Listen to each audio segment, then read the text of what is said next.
कि लोग बोलते हैं कि नरेंद्र यादव बहुत सुलझे हुए व्यक्ति है, समझदार है, पढ़े लिखे हैं, अगर चुनाव इस बार लड़ते हैं तो काफी टक्कर होगा, ये बोल रहे हैं। अब वो लोगों का आशीर्वाद रहेगा।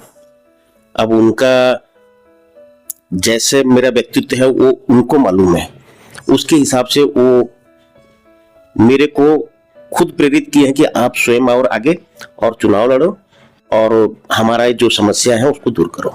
नमस्कार, इस वक्त हम शहीद चूड़ामणि वार्ड क्रमांक 37 में हैं और यहाँ पर हम नरेंद्र यादव जो दावेदार है कांग्रेस पार्टी से, उनसे चर्चा करेंगे, बात करेंगे कि आखिर चुनाव को लेकर उन्होंने भी अपनी दावेदारी मजबूत कर दी है। आइए हम उनसे मिलते हैं और बात करते हैं कि वार्ड की जो समस्या है, वार्ड में जो चुनाव लड़ने वाले उन सब चीजों को लेकर।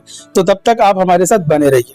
सर, क्या कहना चाहेंगे? आज मतलब छत्तीसगढ़ी पारंपरिक त्योहार है छेरछेरा।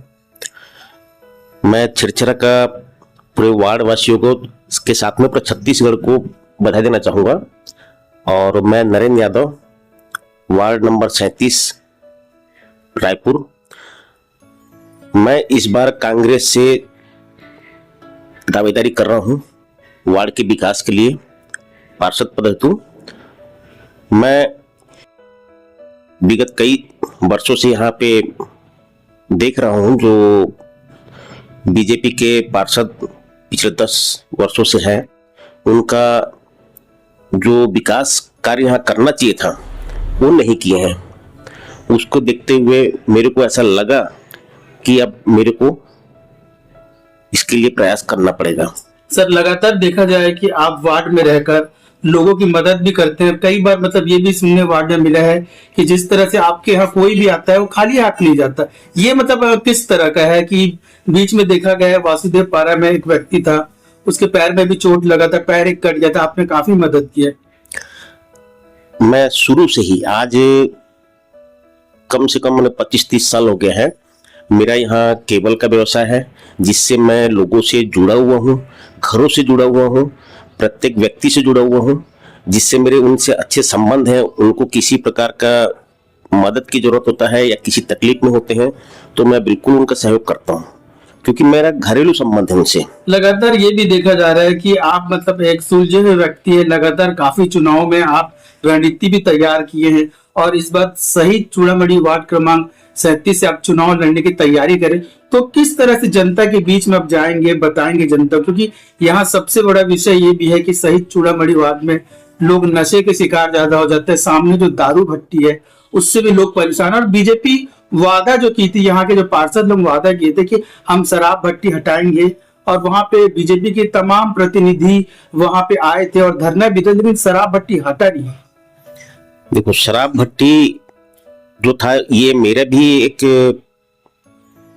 मैनिफेस्टो में है कि उसको हटाना है, क्योंकि वो हमारे वार्ड के अंदर में है और उसकी वजह से बच्चे बिगड़ रहे हैं, जिसके लिए मैं एक प्रयास में हूं कि हटना चाहिए। लेकिन उसका एक प्रोसेस होता है, उस प्रोसेस में उस समय में आप तैयारी करेंगे तभी हटेगा वो। आप ये जो चिल्लो पो करते हैं, बार बार बोलते हैं कि हम धरना दे रहे हैं, प्रदर्शन दे रहे हैं, वो सब दिखावा है, वो नहीं हटेगा। क्योंकि वो एक वर्ष के लिए टेंडर जब होता है, उसका मतलब जो प्रक्रिया है, तो उसके बीच में आप कोई भी आ जाए नहीं हटा सकता। तो इसका एक प्रक्रिया होता है कि जिस समय ये 1 अप्रैल से नया प्रक्रिया चालू होता है इसका, तो उसके 2 महीना पहले आपको उसको हटाने के लिए आप जोर दोगे तभी हटेगा। तो शहीद चूड़ामणि वार्ड क्रमांक से जिस तरह से बीजेपी यहाँ पे जब चुनाव लड़ रही थी, यहाँ के वार्ड वासियों से वादा भी की थी कि हम शराब भट्टी को सबसे पहले हटाएंगे, क्योंकि युवा जो है नशे का शिकार हो रहे हैं। क्योंकि ये स्लम एरिया है, यहाँ पे कई सारे माता बहनें मतलब बेरोजगार काम हम जाते हैं, दिहाड़ी मजदूर करते हैं, वो शराब पे पूरा पैसा जा रहा है। महिलाओं को सबसे ज्यादा आपत्ति थी, जिस पर बीजेपी यहाँ पे पार्षद बनने के बाद वो कामयाब नहीं हो पाए। देखो, सरकार उनकी थी तो उनकी पहले भी थी, बीच में हमारी सरकार आई थी राज्य सरकार में, लेकिन उसके बाद भी वो लोग नहीं हटाए, न पूर्व में हटाए न वर्तमान में हटा रहे हैं। और दोषारोपण ये करते हैं कि बीच में कांग्रेस से की सरकार थी, नहीं हटाए।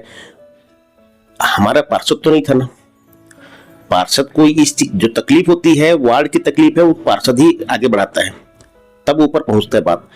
अब इन्होंने उस चीज को नहीं किए और ये वादा सिर्फ और धरना प्रदर्शन सिर्फ इनका दिखावा है।